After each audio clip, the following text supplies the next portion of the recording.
Well, good morning, everyone. My name's Colin Alexander. I'm a member of the Charities team at BWV, and I'm joined by my colleague, Kate Sherlock. I'm a senior associate in the Charities team here at BWV. Thank you all very much for taking the time to join us this morning. We're going to be talking about disputes within charities. As you may have seen from the chat, if you have any technical issues, please put those into the chat, and we'll see what we can do to assist. The session is scheduled for an hour. Kate and I are not going to be talking for that long. We'd be very happy to try and answer any questions that you may have. And if you do have questions, please put those in the Q&A box. So, disputes within charities. Why are we talking about it? I guess we decided to do this session because we've certainly noticed in the casework that we do for clients, I think an increase over the past few years in the number of disputes within charities that we're being asked to assist with and advise on. I think for me, COVID, I think, had an impact, but we've certainly seen more cases since then. So what are we actually talking about? Well, the disputes within charities, it's a pretty catch-all phrase, really, because it will depend very much on your charity's structure. And of course, charities have a range of different structures. But in essence, we could be talking about a dispute within a board of trustees, so trustees versus other trustees, where your charity has a membership, a separate membership. You could be talking about a dispute between trustees and some or all of the members. You could be talking about a dispute between trustees and the supporters or beneficiaries of your charity. And sometimes that can also involve employees, particularly the senior leaders of the charity. And sometimes, unfortunately, it can be a combination of one or more of those things. So it can get complicated. We just wanted to mention a few examples, really. These are all in the public domain. Just really to try to illustrate the kinds of things that can happen. So some of you may have followed the case in relation to Christ Church, Oxford. It's an Oxford college. It was the subject of a very, very long-running governance dispute between essentially its trustees and its now former dean, Martin Parry. It cost around 6.6 million in total in terms of both legal and PR or public relations fees, went on between about 2018 2022. Also culminated in the Charity Commission issuing a warning notice to the college, an unusual thing for the Commission to do, but that notice related to what the Commission perceived to be shortcomings in the way in which the trustees had managed the dispute. You may also have read in the paper about the Actors Benevolent Fund, which is essentially, based on what I've read, a dispute between trustees themselves about who is properly elected to the board and disputes in relation to the election process. The British Psychological Society, Kate's going to come back to this one. There's a relatively recent case involving a former trustee, in fact, a former president-elect of the society, who was ultimately dismissed by his fellow trustees. As I say, it culminated in a case in the Employment Tribunal, which Kate will come back to. Some of you may also have read about in the papers about some disputes in relation to the National Trust, and in particular, the mechanism that they use to appoint their trustees. They use a process called quick vote, which a number of its members dispute. And then finally, I just wanted to mention a case that actually we as a firm are involved with, which is to do with Bath Recreation Ground. It's a fairly major piece of real estate in central Bath, and the subject of quite a long-running tribunal case, which we were involved with, involving a couple of beneficiaries who were challenging the basis on which the charity was owning that ground. So expensive and time-consuming. And in terms of the implications, that there are a range of legal and regulatory risks that can arise. It does very much depend upon the nature of the dispute that you're looking at. And Kate's going to come and talk a little bit more about that shortly. One other hallmark, I think, of disputes is that they are often costly in terms of legal fees also PR costs. And that's often quite disproportionate, I think, in our view, to the actual nature of the dispute itself. And that, of course, can have a potential reputational damage, particularly in the age of social media, when people who wish to dispute something will often use social media as a lever. It can have a major cultural impact and create really quite a toxic culture in some cases. It's also very stressful. I think we've certainly seen that at first hand. It's very stressful for trustees. It's very stressful for senior leaders to have to deal with this. And perhaps more importantly, it's stressful, but it's also potentially quite a major distraction from the important work that trustees and senior leaders have to do in making sure that their charity is actually advancing its charitable objects. So those are the wider implications. In terms of why disputes arise, I mean, it is hard to say there is no one-size-fits-all thing here. We tried to think about some of the sort of underpinning reasons. Often it is differences of opinion about a charity's strategy.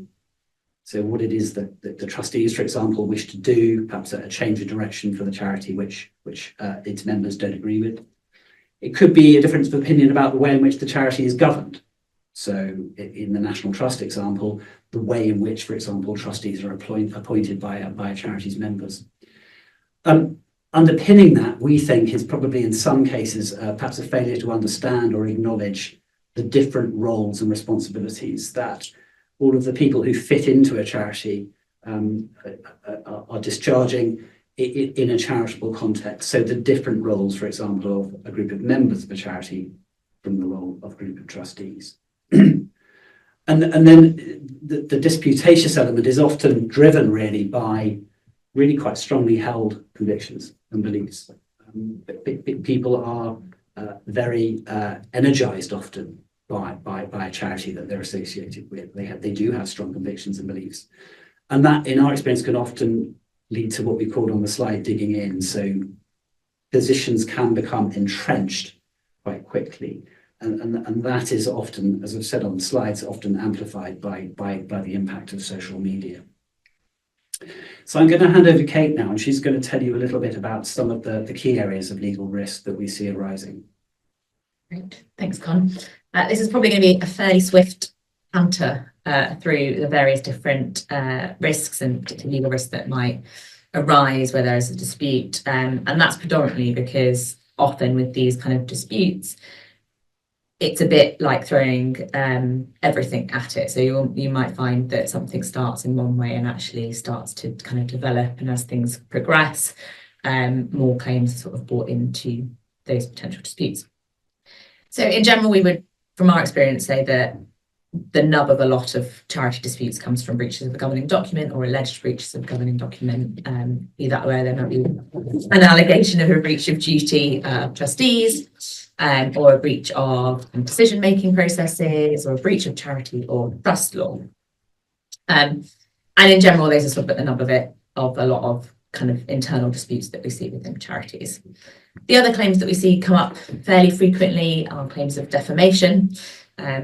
And often this is linked to, as Con was saying just now, the impact of social media and the ability to use different media platforms to kind of amplify your voice, and the way in which that can interplay in disputes can often lead to potential defamation claims, be they just alleged or actual. And there are some additional complications there based on who those claims might be brought against. Potential breach of contract claims, so these would usually for damages, bullying, harassment. And again, I think this is very much linked to the emotive nature of a lot of charity disputes because of those very strongly held personal views that individuals might have. A lot of the time that I've then linked to potential allegations of bullying and harassment. Again, linked to that is personal injury. We also often see claims for data protection breaches and also data protection rights being used as a mechanism within disputes to either obtain further information through subject access requests, but also can be a sort of noise maker in these kind of disputes. So individuals or multiple individuals making subject access requests, which can be very time consuming and costly as part of a sort of wider dispute position. employment claims can come up, and this is particularly relevant where there might be a dispute with within the employees of a charity or the senior leadership team. And we've just kind of referenced whistleblowing claims below, and I think it's fairly well accepted and obviously known that employees have a right of protection for whistleblowing. And whistleblowing is obviously acknowledged by the Charity Commission as an important part of sort of the wider regulatory framework, and particularly in reference to safeguarding. But we've also seen the potential that this could be extended to trustees, where historically we might not have understood that whistleblowing protection extended to trustees on the basis that they are not workers or employees due to the voluntary nature of the work.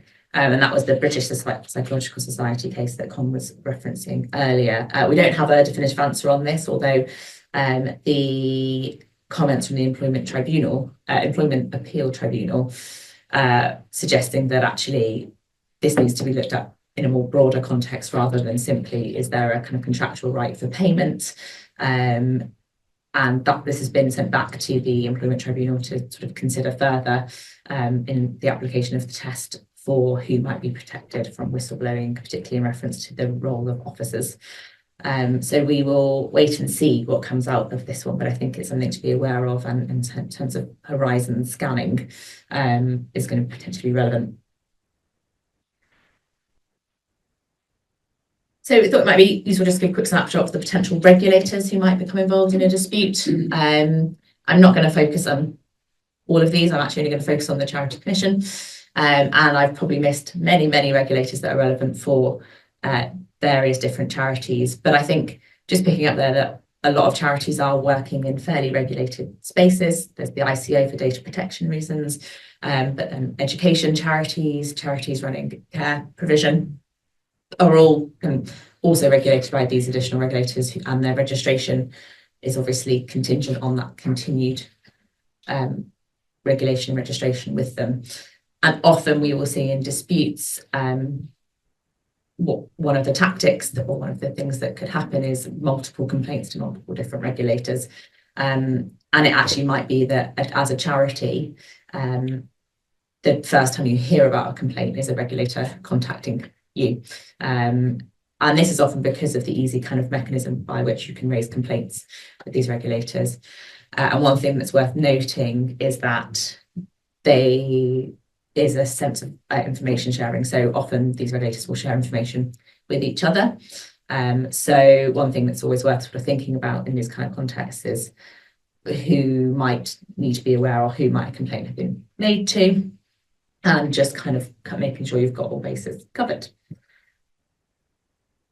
If we just focus on the Charity Commission, because I think this is one of the key areas in charity disputes, and it's the role and the interaction with the Charity Commission. And because going back to some of what we said at the outset is about most of the disputes, the nub of them being around breaches of governing documents or breaches of trust or breaches of sort of charity law duties, you then have the quite clear interplay with the Charity Commission.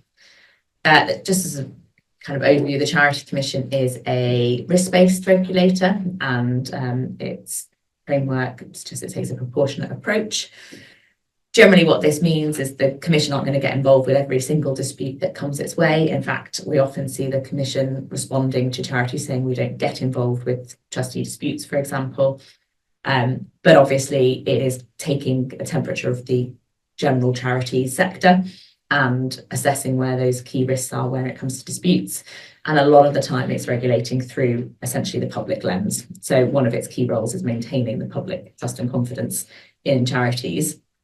And so you may find that there is more focus from the Commission and more interaction with the Commission where something is very public. So where there is a social media element or a wider media element. There is a general focus from the Commission on mismanagement, misconduct of trustees, because that is where their regulatory remit sits. In terms of how the Commission might find out about a dispute, they have their focus on serious incident reporting. So they are taking information from charities directly, and it's why it's always worth being aware of your ongoing duty to report those incidents and considering that where there might be a potential dispute. They pick up complaints, so complaints which may come in directly to them. So they have a complaint email address. They also have a whistleblowing email address, and it's obviously open to any member of the public to raise a complaint that way. And also we are aware they do media monitoring. They have a team that review any news and reports, including social media. As far as we know, they do take some sort of balancing approach as to whether or not something should, what weight should be put behind a particular form of media or type of complaint being raised. And as I think, I mentioned previously, there is information sharing between the regulators. The Commission has a range of powers. They could open a regulatory compliance case, they could provide regulatory advice, open a statutory inquiry, whichever when things are getting much more serious, the option to issue warning notices or appoint interim managers. So fairly wide-ranging powers available to the Commission. And sometimes contact from the Commission might be the first thing you receive. You might not have received any complaints or be particularly aware that there is any issues ongoing, but you might get a letter back from the Charity Commission. And I've certainly seen for charities just to be issued with some sort of regulatory advice, and that is ultimately potentially the end of the matter, but have absolutely no knowledge that anything was raised with the Commission in the first place. So not necessarily that helpful all of the time. The Charity Commission also has a specific role in relation to charity proceedings. I'm going to come on to that in a second in a bit more detail. And in general, they have a heavy emphasis on mediation in order to resolve disputes, essentially avoiding kind of formal legal action if at all possible. And then they have the power to provide advice and make orders in relation to disputes, but in general, we've seen there's a reluctance to exercise that. And I think that goes back to the general reluctance for the Commission to get involved within the detail of disputes within charities. So what are charity proceedings? Well, charity proceedings are defined in section 115 of the Charities Act. They're essentially claims relating to the internal administration or domestic affairs of a charity. So this sort of essentially precludes charity proceedings doesn't include sort of actions of third parties. So where you have maybe an employment claim or that kind of more classic breach of contract claim, that isn't necessarily going to be defined as charity proceedings. But some examples, and these are examples given by the Commission in its guidance, could be where an AGM might not have been properly conducted or alleged to not have been properly conducted. So that might be a claim from the members. Something in relation to the appointment of trustees, whether the processes have been followed or not. Removals of trustees from office, breach of trust of a trustee duty, potentially challenging a trustee's decisions about how either a trustee or the trustees, because ultimately looking at collective decision making about how the charity is being run, and also any internal disputes around the control and misuse of charity property resources. So I think thinking back to where we started in terms of looking at the key risk, these are the kind of claims that come out of not breaches of governing documents or breaches of charity law and trust law.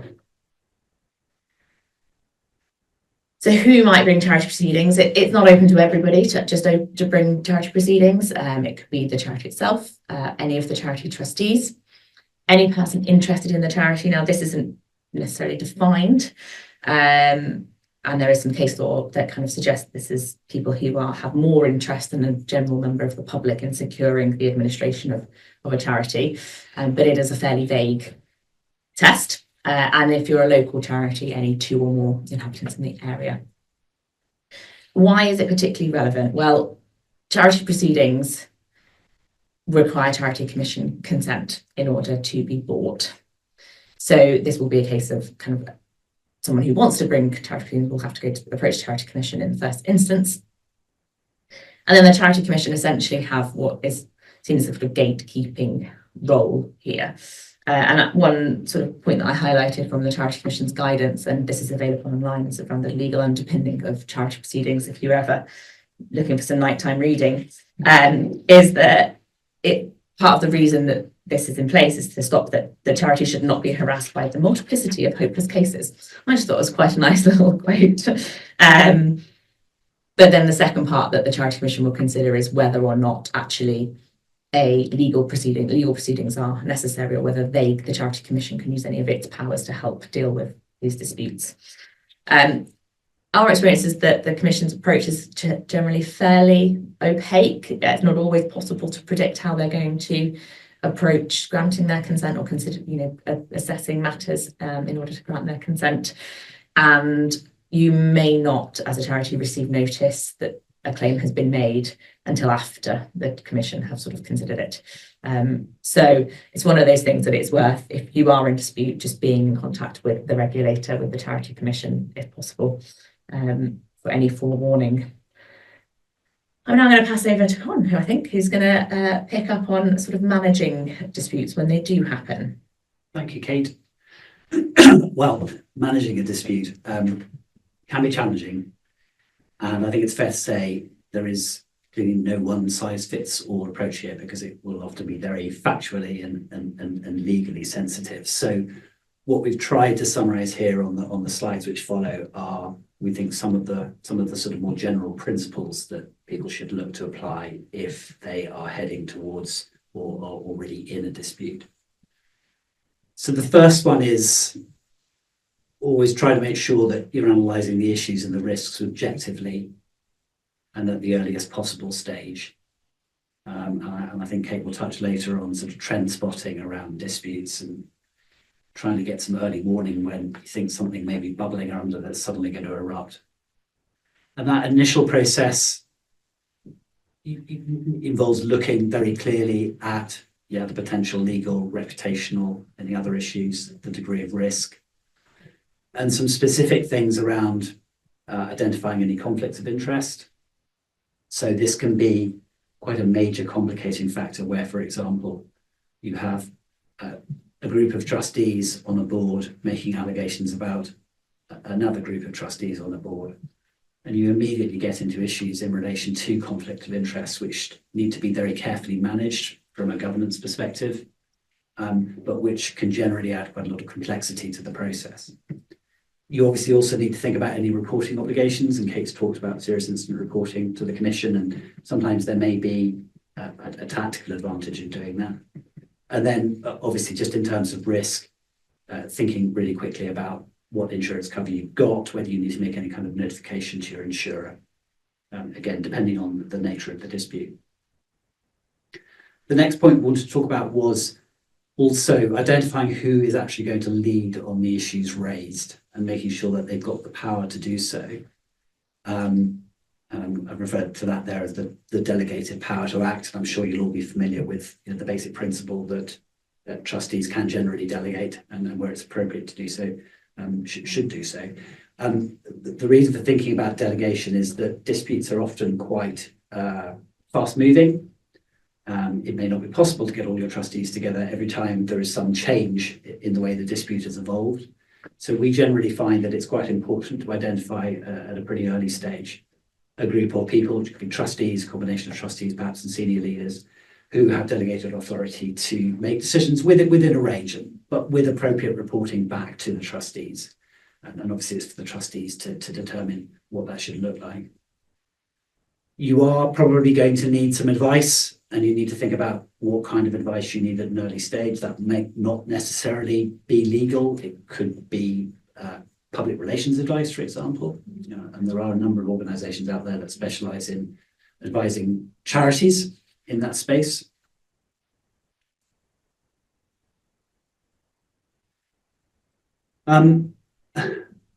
We've said develop and set a strategy for managing the dispute, plus to the extent possible the likely budget, including comms. That's a pretty grandiose statement. But by strategy, we really just mean once you've identified the issues and the risks, you've got the advice you need. It should generally be possible to map out where you think the dispute might go. So, for example, if you have a complaint by a trustee against the other trustees, you're immediately going to be looking at things like possibly complaints policy, to the extent it applies within the trustee board, a code of conduct for trustees, which may be relevant depending upon the allegations that have been made. You would be looking forward possibly to, whether there is a power, for example, to remove a trustee. So strategy does sound a bit grandiose, but I think it is looking at issues, risks, and then working out, as ever with these things, what the options are, where it could go, what's, generally speaking, what's going to be the best way of resolving it. And then you need to keep that under review as the dispute progresses, because as Kate mentioned, what might start as a dispute in relation to an allegation that a trustee has acted improperly can quite quickly spin out into a whole range of other issues involving allegations of, bullying, harassment, defamation. You get an SAR request under data protection law, so it can become more complicated quite quickly. But so you need to keep that clear-eyed focus on where you're going. And then in terms of the information flow, it's important that the internal communications about the dispute reflect issues around confidentiality. You have an awareness of the fact that you could receive, for example, a subject access request under data protection law at any moment, and also, if there is prospects of legal proceedings on the horizon, that you're thinking quite hard about the legally privileged status of advice that's taken. The next one is, again, pretty general: retaining a single-minded focus on the charity's best interests, putting to one side what may be unfair and unfounded personal criticism. The reason we mentioned that is that you'll all be aware that the overriding duty on all trustees of a charity is to act in its best interests, and that does involve putting aside one's own personal interests. Very often, these kind of disputes, quite a lot of mud is often thrown, often at individual trustees or individual members of the senior employment team. We're not saying that in an extreme situation where that kind of thing happens, it should not be addressed by the charity. And in fact, there often may be an obligation to address it if, for example, it's causing extreme stress to senior leaders. But I think what we're saying is, in general terms, you have to keep coming back to, okay, what's in the charity's best interests? Also, take the time that you need to make decisions, we've said, without allowing the parties to the dispute to drive their agenda on a timetable which may not be in your interests. Now, again, this may be easier said than done depending on the nature of the dispute and what's being alleged. But I think that often in a situation of a dispute where perhaps there's quite a lot of stress around, quite a lot of potential emotion, it's quite easy to get caught up in a sense that, well, we need to respond to these, to an allegation immediately. Actually, I think the important thing is you step back and take the time that you need. And then the final thing I wanted to mention here was, we said try to limit the range of issues which are in dispute. This links back a bit to what Kate was saying about how a governance dispute may evolve with other strands. If unfounded and unfair personal criticism is levelled at a trustee, that might give, for example, a basis for some kind of a claim in defamation. But you need to think quite hard about whether you want that as a charity, you want to throw that into the mix, because again, it can have a very complicating implication. It can increase the cost. It can extend the timeline of resolving the dispute. Thanks, Kate. you. Yeah. Thank you. And then finally, again, our experience is, depending on the nature of the dispute, they can really take up a huge amount of time, and they can cost a lot.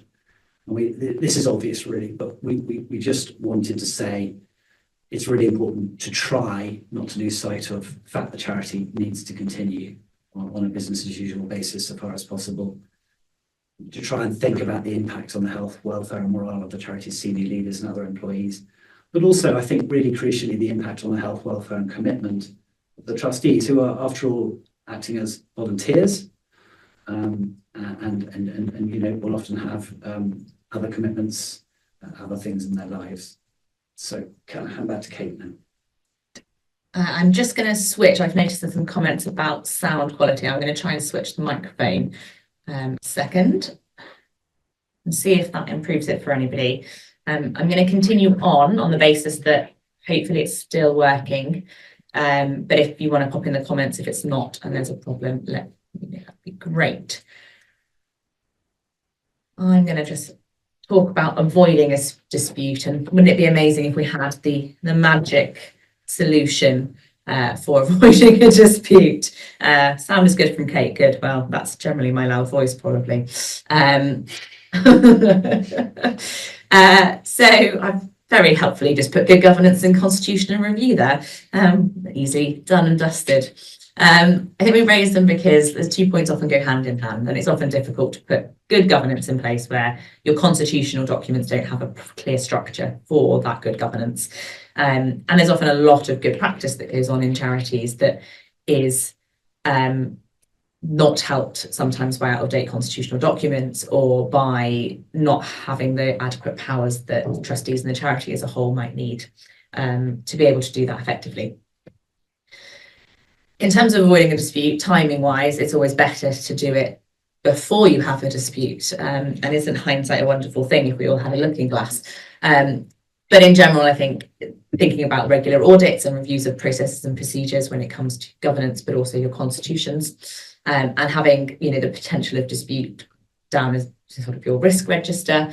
And this also thinking here about that trend spotting and being aware of sort of what is going on in the sector, but also potentially in your wider charity. And that's going to look different for each charity depending on who you are and what you do, and which sectors you work in. So if it's education, you might be looking at what kind of matters are coming up in the education sector. If you have a large membership, it's thinking about taking the temperature within the wider membership. Are there any grumbles going on? Do they seem low level at the moment? But how are we going to kind of keep an eye on those types of things? Sort of questions to ask, and this is by no means an exhaustive list, but when you're thinking about sort of reviewing processes and kind of your governance, thinking about are the right people being appointed to the right roles? Is there kind of a clear job description for roles for people being appointed to as trustees or potentially as your employees or to senior positions or president roles? You know, there's a whole range of different roles that might be involved in a charity, and is it clear as to what the expectations are on those individuals? What's the structure of the charity? Does everybody understand what it is? And that can be as basic as, you know, are you a company? Are you a CIO? Are you unincorporated? Are you incorporated by statute or royal charter? And what's the implication of that for you? What does that mean going forward? And does everyone in their roles know what that means? Is there a process for ongoing training that can then pick up any trends that might be going on or any issues that might be evolving? How do you deal and receive and deal with complaints? And I think one of the key things that I pick up on this in a variety of contexts, not just disputes, but is that not necessarily having received having no complaints doesn't necessarily mean there isn't something going on. And actually having a clear process which encourages people to engage with you as a charity and allows them to raise things potentially at an early stage actually can be really helpful. And yes, it can mean that sort of you're dealing with things at that end of the scale, but that's going to be much preferable to waiting and not having received anything and all of a sudden have the Charity Commission write to you because a group of individuals or other interested parties have felt that they're not able to raise those things directly with the charity. So the aim is always to have a clear process that can be raised directly with you. And that sort of links with how do we temperature check whether there are any internal challenges? You know, do we have a clear complaint process? Do people feel able to raise issues with us informally, formally?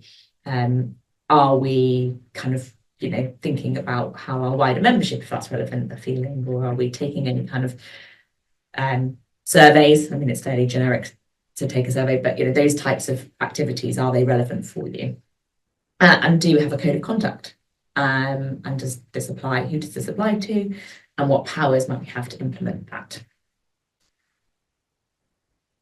So just picking up on constitutional review, I think this is always a good place to start. And I've just sort of bullet pointed some things that are worth looking at. And they're always worth looking at generally, but also in the context of kind of future-proofing potential disputes, if that's at all possible. Looking at your objects.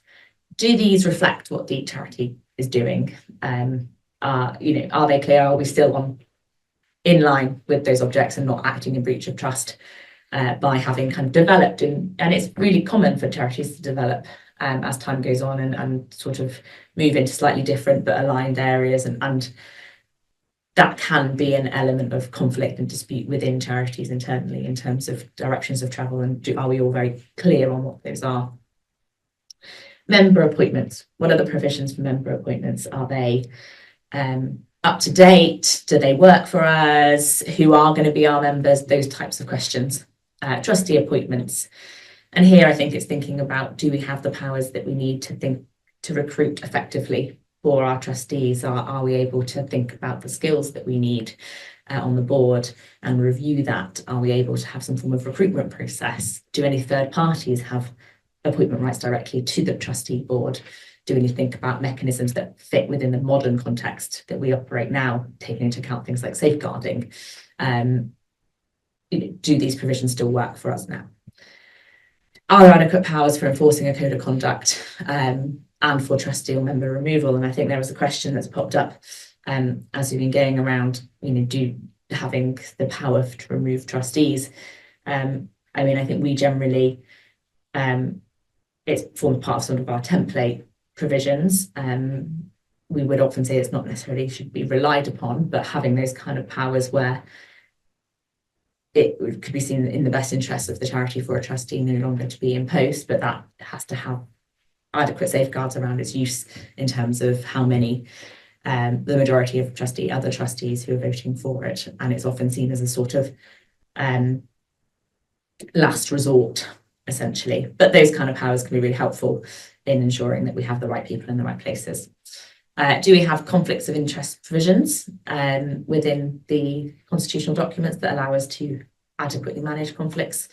Are there clear and modern meeting provisions, including the power to have electronic meetings? And that sort of linked back to some of the disputes that we see from membership charities where AGMs might have been alleged not been held properly. So is there clear provisions for voting in there also? And do we have a clear distinction between what members' powers are and trustee powers are, where you have a sort of separate membership charity in particular? It doesn't mean that members shouldn't have powers, but actually it's the ambiguity sometimes that creates a dispute rather than the fact that there are different powers at play. It's so the clearer we can be, often the easier they are to then deal with. And then things to think about when you're reviewing a constitution is the adoption process. Where you have membership charity, you need to consult with your members, where you might have some third parties with rights, particularly in relation to trustee appointments. We see consultation with them. Certain changes, objects, for example, will require charity commission consent, or if you're incorporated in a certain way, you may require scheme from the charity commission. And also Privy Council, where you might need to amend or charters, for example. One thing that's worth flagging here in the context of disputes and why actually being ahead of the game is really helpful is that where you might require consent from, for example, the Charity Commission, if there is a dispute or a change is likely to be controversial, there can be some reluctance to kind of facilitate their consent, and the Commission will expect the level of consultation and ask questions around feedback that you may have received from any third parties or members or wider stakeholders that might be involved. And so actually kind of front-ending it and thinking about this constitutional review before potential disputes can be really helpful. And then lastly, governance, what that might look like. So, you've sorted out the constitution, or you're happy the constitution provides you with appropriate flexibility to be able to put in place kind of a really clear governance structure. I touched on kind of powers in relation to trustee appointments, but actually thinking wider about that, what is the recruitment process for trustees, but also for employees and other people who are going to be in positions of responsibility within a charity. How are we going about finding suitable candidates? And that's, wider than, are we running a DBS check? It's thinking about those wider recruitment checks. So kind of what skills does this person have? Carrying out skills audits of the board to identify any gaps where you might need to specifically focus recruitment, having clear job descriptions. Another option is having codes of conduct, and this could be, you could have separate codes of conduct for trustees, members, potentially even beneficiaries, kind of setting out the level of expectation that you have as a charity on those individuals. And that can be in terms of exercising their duties, but also in terms of kind of behavioural kind of standards that you would expect them to live by. Or you could wrap that up in one code of conduct that covers the whole of the charity. Do you have a complaints policy? Again, thinking back to no complaints doesn't necessarily mean there's not something brewing. That does sound a bit fatalistic, but having a clear complaints policy can be really helpful. Does that apply to everybody who's relevant? Do you have one for beneficiaries? Do you have one for public? But you might be missing one for your members or your trustees. And so just thinking about how those kind of different processes and procedures interplay with each other. A conflicts of interest policy, and it can be helpful to have a conflicts of interest policy to such as supplement your constitutional provisions, just to give a bit of clarity about how you might make decisions where it's not quite as clear cut as you might like. Do you have clear delegation framework, so you can be clear about where powers have been delegated to and who has the authority to exercise different powers. Reporting matters. How are you, and this goes back to how you kind of temperature checking, how are you internally making sure that even low-level concerns that might kind of be repeated are being fed back to the appropriate people so they can be considered and form part of that trend spotting piece in terms of looking forward and kind of trying to spot things that might happen in the future. So yes, that is, you'll be pleased to know, the last of my section. And I think, it was a fairly quick go through, but we've had some time for questions. We have a few questions, which we'll, if okay, we'll address now. But the first question actually Kate touched on: would you recommend a clause in the Constitution that allows the dismissal of a trustee if that's agreed upon by a majority, a certain proportion of other trustees? I think, as Kate has alluded to, we would say yes, it's almost inevitably helpful to have a clause like that. Whether it's a majority or perhaps a higher percentage, say 75% is a percentage of the trustees we often see in constitutions, is really a question for charity to charity. But we think it's definitely helpful to have the power. It's just good to be aware that in exercising that power, it can raise wider issues. So just Kate touched on the McLennan and the British Psychology Society case, and actually that case derived from, or appears to have been triggered by, Mr. McLennan raising what he regarded as issues in relation to the governance of the society, and ultimately a breakdown in the relationship and a dispute which led to his fellow trustees removing him as a trustee using a power of removal, which then led to the claim on the basis that he had been making protected disclosures. There are other issues as well that can apply in those circumstances. So there are some sort of principles of natural justice, which would also need to be taken into account. So in short, I think almost inevitably good to have the power, but you just need to be careful about the way in which that power is exercised. Kate, did you want to talk about the second one? So we've got a question around case law references regarding persons interested and interested person in respect of bringing charity proceedings. So I actually took them from the Charity Commission's guidance on the legal underpinning of charity proceedings. Actually, I've got it in front of me. It's charities and litigation, the legal underpinnings. And we can, I suspect, circulate the links to these different guidance that the Charity Commission publishes with the slides. The reference itself was Lord Justice Nichols in Rehampton Fuel Allotment Charity, 1989, that case was. But there are a variety of different cases quoted here to sort of assist in thinking about where someone might be interested in a charity. And unfortunately, there is no kind of comprehensive definition of that. So it is sort of a case-by-case basis. But as I said, we'll send around the links to this guidance. And I think I'll include, there's a Commission have a charities and litigation trustee checklist, as well as a kind of more broad guidance, not just their legal underpinning guidance. So we can send that around too. Thank you, Kate. That's a good idea. We've got a further question. The whistleblowing point was an interesting one. is there an indication of when the employment tribunal might hopefully give clarity to this? And that there's an associated question, I think, around could we go over the whistleblowing and trustees point again? So perhaps I'll just try and summarise that. Yes, I mean, we're not employment lawyers. It is a really interesting case, and potentially, I think, really quite important, depending on what the employment tribunal finally decide. But in essence, as I understand it, under employment law, employees who raise significant concerns, which have a sort of public interest element to them about what is going on within the organisation by which they're employed by, are able to make what are called protected disclosures, and that means that they are essentially protected, I think, from detriment. And that piece of law clearly applies to employees. I think there is an argument that it applies to a slightly wider category of people called workers. And this is where we get into employment law stuff beyond the case. But I don't think before the case anyone thought that it would apply to trustees, because trustees are almost always purely volunteers. So that's why it's such an interesting case, because again, if trustees, when they whistleblow on, for example, concerns they have about the internal governance of their charity, they are making protective disclosures, they are protected from detriment. It is going to change, I think, the way in which charities operate internally, and it will add an extra dimension to the way in which the kind of disputes we've been talking about will be conducted. It will, if the employment tribunal agree ultimately that those are protected disclosures, it will be quite a significant change across the sector.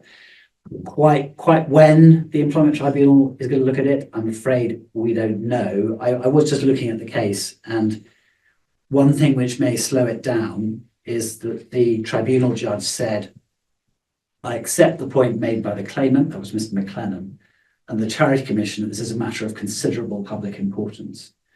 And then he goes on to say the employment tribunal may consider asking the Secretary of State whether an application is to be made to intervene. And he says also the Charity Commission may also bring this judgment to the attention of the Secretary of State, so the consideration can be given to making an application to intervene. The Commission were a party to the Employment Appeal Tribunal proceedings, as were, interestingly, a charity called Protect, who obviously weren't involved in the initial stuff, but decided that they had an interest in intervening. So I think all of that potential intervention is likely to mean that whatever the usual employment tribunal track is, may actually take longer. So I don't think we're going to see anything anytime soon. And I'm sorry not to be able to give a more precise answer. Is there anything you want to add to that, Kate? Was that? No, I think I think the focus of the initial employment tribunal had been around the usual kind of things that we see where we talk about where you might be a worker, and there was a focus on whether or not this particular trustee would be entitled to any form of remuneration, and there was some powers within the Constitution to allow that, albeit there was an indication that there would never be a reliance on that. And I think we've all sort of generally accepted the position which has come through previous case law that volunteers aren't protected by employment law rights and aren't considered workers. So it'll be interesting to see. I think that the Employment Appeal Tribunal sort of were thinking of it in a wider context and saying actually the Employment Tribunal hadn't considered the full scope of different rationales for why someone might be protected by whistleblowing legislation. So I think it will be interesting to see what comes out of it, but I'm not anticipating a particularly quick resolution. It's watch this space at the moment. Hope that's helpful. Just a couple of other points. Can a charity insure against any financial award made by an employment tribunal? I think the answer is you can almost certainly obtain that kind of insurance because it is obviously a potential risk, potential liability. Whether it's insurance against any financial award made by an employment tribunal will depend very much on the scope of the cover that you obtain. It's not something I'm afraid that Kate and I get involved with much more employment colleagues, but I could see, for example, that an insurer might think twice about insuring against liability which has arisen because, I don't know, the charity is so poorly run, the trustees have acted so recklessly that there is there's been a systematic campaign of, say, discrimination. As ever with insurance, the devil is in the detail and the scope of the cover. And then finally, there was just a question, if anyone is aware of trustee training specific to charities, that would also be helpful to be aware of. I mean, there are I think there are a number of training options available, probably via the internet. It's certainly something we can provide as well, and often do for clients where helpful. Okay. Okay, well, it's coming up to 11 o'clock. I'm really sorry about the sound quality, but we hope that that's been helpful to you. So the slides and the recording will follow. And as Kate said, we will include some links to the bits of charity mission guidance we think are relevant. We could also include, I think, a link to the McLennan case, if anyone has got any spare time, which they probably don't. But there we go. Thank you all very much indeed for attending. I'm very grateful, and have a good day. Everybody.